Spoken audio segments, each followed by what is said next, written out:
प्रशासन और उनकी लेट लतीफी का खामियाजा हमेशा से ही आम जनता को भुगतना पड़ता है और कभी कभी तो कई मासूम भी इस जद में आ जाते हैं। एक ऐसा ही वाकया पूर्व नागपुर के भारत नगर परिसर के मंगलदीप कॉलोनी में सामने आया है। यहाँ घर की छत पर खेलते खेलते एक मासूम बिजली की हाई टेंशन लाइन के संपर्क में आ गया और आज जिंदगी और मौत के बीच जंग लड़ रहा है। आइए देखते हैं ये स्पेशल रिपोर्ट। बिजली विभाग अपनी लेट लतीफी और बेफिक्री के लिए जाना जाता है। नागपुर में ऐसे कई किस्से सामने आए हैं जिसमें ये साफ साफ उजागर होता दिखाई दे रहा है। पूर्व नागपुर का मंगलदीप कॉलोनी परिसर भी इससे अछूता नहीं रहा है। यहाँ कई सालों से 32,000 वॉट्स की हाई टेंशन लाइन है जिससे इलेक्ट्रिक फ्लो अभी भी बहता है। इस लाइन को हटाने की मांग कई सालों से है। साथ ही अब तक कई लोगों की जान भी इस तार के संपर्क में आने से हुई है जिससे लोगों ने रोष बना हुआ है, मगर महावितरण के कानों पर जू तक नहीं रेंगी है। पिछली 30 जून को एक ऐसा ही वाकया सामने आया जिसमें नामदेव लोहे इनके घर पर किराए से रहने वाले कृष्णा शर्मा इनका बेटा संजीव, जिसकी उम्र 10 साल है, वो घर की छत पर खेल रहा था। छत से वायर की दूरी कम होने के कारण खेलते खेलते संजीव उन तारों के संपर्क में आ गया जिससे उसे जोरदार झटका लगा और वो 42% जल गया। परिसर में इस बच्चे के जल जाने से लोग गुस्से में हैं और प्रशासन के उदासीन रवैये ने इसमें आग में घी डालने का काम किया है। मेरे बेटे का नाम संजीव शर्मा है, जिसके साथ ये हादसा हुआ है। वो घर से बाहर बालकनी में छत पे खेलने के लिए आया और जब वो छत पे खेल रहा था तो कोई छत पे कोई वायर टूटा हुआ था और नीचे ग्रिल से नीचे लटका हुआ था, तो वो उसको उठाने के लिए उससे खेलते खेलते ऊपर उठा रहा था और जब उसने उस वायर को ऊपर उठाया तो हाई टेंशन वायर वहाँ से 4 फीट के आसपास में था, तो वो उसके संपर्क में आ गया और हाई टेंशन वायर के कारण बच्चे को करंट लग गया और बच्चा अभी गंभीर अवस्था में हॉस्पिटल में एडमिट है। नहीं, मेरे साथ में कोई सरकार का व्यक्ति बात करने या हॉस्पिटल में मिलने नहीं आया था। हाँ, विद्युत विभाग से यहाँ पे लाइन चेक करने के लिए वहाँ पे ओनर ने फ़ोन किया था, तो वहाँ पे लाइन चेक करने के लिए आए थे कि करंट कैसे आया करके, लेकिन अभी मेरी उनसे कोई बात नहीं, क्योंकि मैं बच्चे के पास हॉस्पिटल में रहता हूँ, तो उसके बारे में रूम ओनर को क्या बता के गए उनको ही मालूम है। मेरी मांग ये है, क्योंकि अभी 30 तारीख की इवनिंग की ये घटना है, करीब 7:20 के आसपास की, तो आज 15 दिन के हो गया है हॉस्पिटल में एडमिट हुए। मेरा 5 लाख रुपए के आसपास वहाँ बच्चे को ट्रीटमेंट में लग गया है और अभी डॉक्टरों ने उसका लंबे समय के लिए इलाज चालू रहेगा करके बोला है। एडमिट भी और 15 दिन के आसपास रखना है करके बोल रहे हैं और उसकी प्लास्टिक सर्जरी पेट की और पैरों की बनेगी, तो उसके लिए सरकार मेरे को ज़्यादा से ज़्यादा सपोर्ट करे, ऐसा मैं सरकार से अपील करता हूं। और बच्चे का क्या है, बच्चे का अभी 3 उंगली पैर का कटा है, इसके लिए वो अपंग भी हो गया है, तो आने वाले समय में उसके भविष्य के लिए सरकार उसको क्या प्रावधान नौकरी में देती है और उसके लिए क्या सपोर्ट करती है ताकि उसकी शिक्षा अच्छे से की जा सके, अच्छे से अच्छी शिक्षा उपलब्ध कराई जा सके।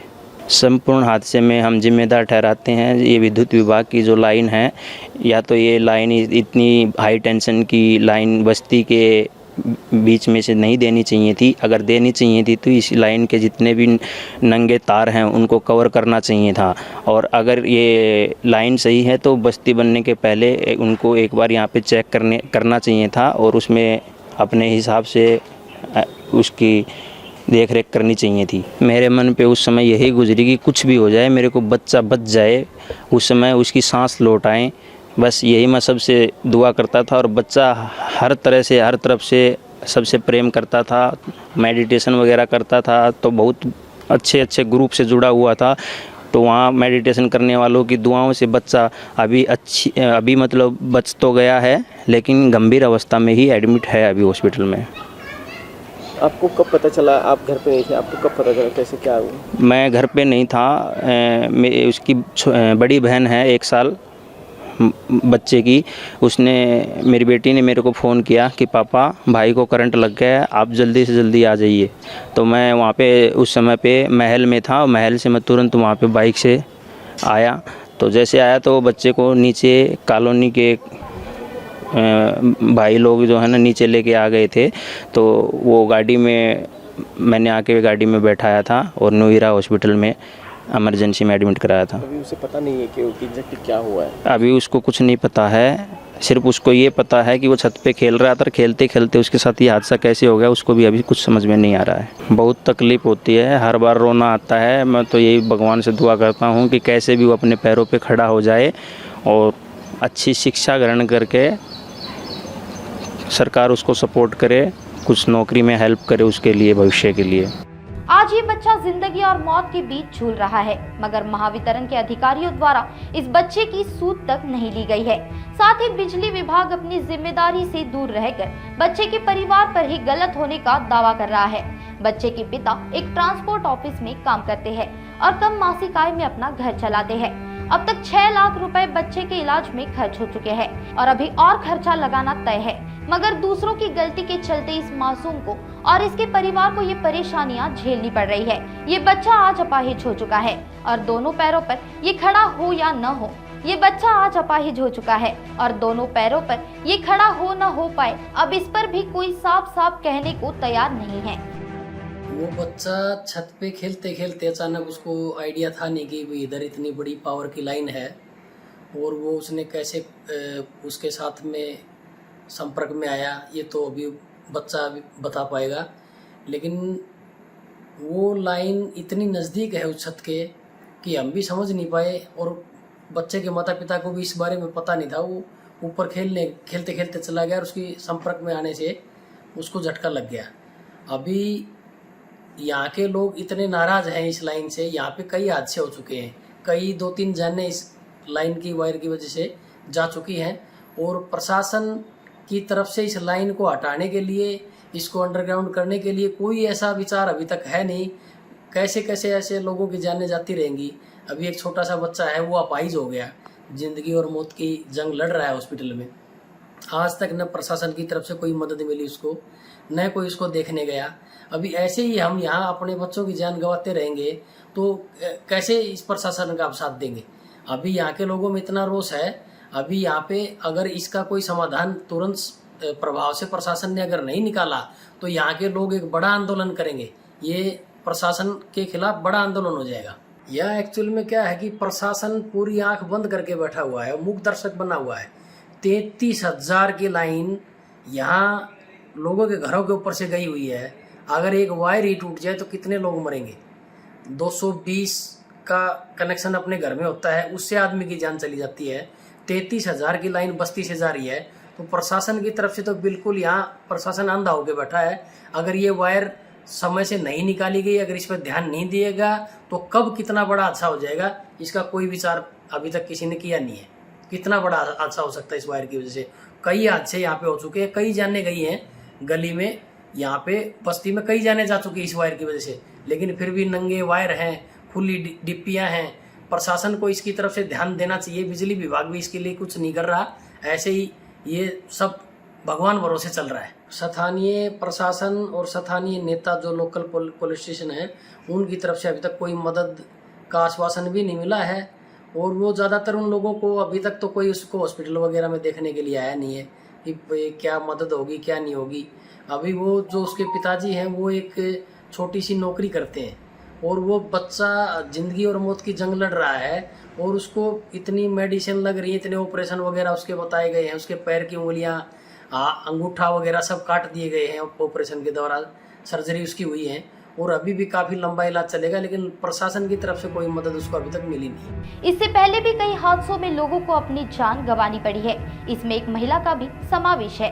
इसमें दूसरा पहलू ये भी है कि जिस घर में ये लोग रहते हैं, उस घर मालिक को पहले भी इस लाइन के लिए नोटिस जारी कर बांधकाम को तोड़ने के लिए कहा गया है, मगर उन्होंने भी इस पर ध्यान न देते हुए किराएदार भी रखे हैं। 32,000 किलोवाट की लाइन के संपर्क में आना और बचना किसी चमत्कार से कम नहीं, मगर जिस तरह की जिंदगी वो मासूम अब जिएगा वो उसके लिए किसी सजा से भी कम नहीं होगी। इस घटनाक्रम पर अब तक पुलिस विभाग द्वारा कोई कार्रवाई नहीं की गई है। साथ ही दोषी घर मालिक और महावितरण भी इन सारी बातों को दबाने में लगे हुए हैं।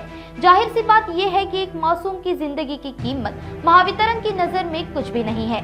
प्रशासन की कुंभकर्णी नींद का एक और वाकया यहाँ पर सामने आता हुआ दिखाई देता है। पुलिस वाले आए नहीं आए ये तो परिवार के लोगों को भी पता नहीं, मगर जो MSCB जो महावितरण के लोग हैं वो लोग भी अभी यहाँ पर सिर्फ एक बार आकर गए हैं। ना उन्होंने बच्चे की सुध ली है, ना ही वो बच्चे को पूछ पाए हैं अभी तक कि क्या उसके साथ हुआ है, किस तरह की स्थिति में वो है, जिंदा है, मर गया है, अपाहिज हो चुका है, क्या उसकी स्थिति है, इस पर भी कोई जानकारी उनके पास नहीं है या फिर वो जानकारी लेने के लिए मूड में भी नहीं है।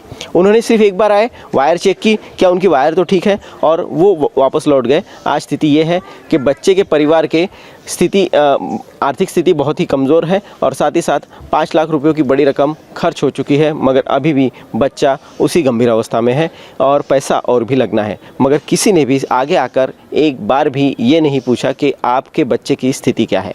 दोस्तों, ये है प्रशासन का कुंभकर्ण नींद हम इसे कह सकते हैं, प्रशासन की उदासीनता इसे कह सकते हैं। मगर साथ ही साथ ये भी ज़रूरी है कि लोगों की जानों पर खेलकर इस तरह का हाई टेंशन लाइन बस्ती के बीच से निकालना और साथ ही साथ उसकी वजह से लोगों की जानों पर बनाना, ये प्रशासन के लिए, महावितरण के लिए कितनी आम बात है, इसका भी एक वाक़या यहाँ पर दिखाई देता है। एक और बात, ये पूरा वाक़या होते हुए मेंटेनेंस के नाम पर सालों में हमसे पैसे लिए जाते हैं। हम उपभोक्ता हैं, हम वो पैसे देते हैं, मगर मेंटेनेंस के नाम पर क्या होता है ये भी एक अलग तरीके की कहानी है। कई जगहों पर ऐसी स्थितियां हैं कि वायर आधे टूट चुके हैं, आधे जुड़े हुए हैं और वो वायर कभी भी टूटकर नीचे हादसा हो सकता है। अगर हम बड़े अधिकारियों से बात करें तो उनका कहना होता है कि हमने उसके लिए फ़ंड मंगवाया है, मेंटेनेंस के लिए फ़ंड मंगवाया हुआ है, मेंटेनेंस के लिए चीज़ें मंगवाई हुई है, वो चीज़ें आने पर हम चेंज कर देंगे। मगर ये स्थिति साल दर साल वैसे ही बनी हुई होती है। निश्चित तौर पर अब एक 10 साल का बच्चा परेशान है, दुखी है, ज़ख्मी है और अस्पताल में गंभीर अवस्था में पड़ा हुआ है, मगर प्रशासन, महावितरण सिर्फ मुख्यदर्शक बन के बना हुआ है। वीडियो जर्नलिस्ट नितिन रावेकर के साथ नीलेश फरकाड़े, नागपुर समय न्यूज़ के लिए।